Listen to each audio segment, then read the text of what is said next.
Probably over a year. 2 years ago, something. Probably about a year and a half ago.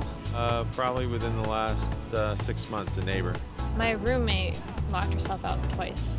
Well, let's see, maybe 2007 or so.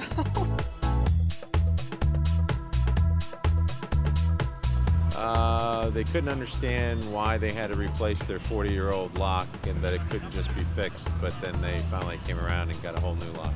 I took the ladder out of the garage and I put it against a window and I ripped the screen and I climbed in. I think I had to call someone who had a key to my house, another family relative.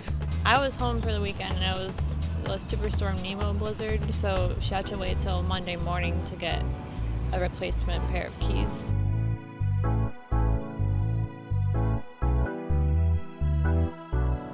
The spare key is one, definitely. I just always check for my keys to make sure I have keys. I mean, we still use the key locks, and so I always have that.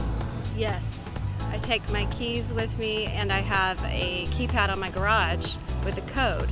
So then it makes it almost impossible to get locked out unless the electricity goes off, and then I'm in a bad shape. Like we keep keys other places where we can reach, you know, without... Live next door to neighbors. Yeah, live next door to mum. And I hide a key in a rock, too, in the garden with a whole bunch of rocks.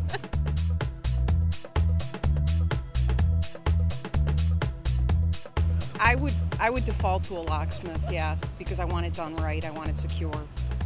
If I happen to find a good guy the first time I looked, and I just looked in the yellow pages and found him, and I've used him probably the last 15 years. They used to live down the street from my parents, and I've known them since I was a little girl. Oh, we've known him for many years, and he was our customer too, so I suppose you got to trust someone. You got to trust someone.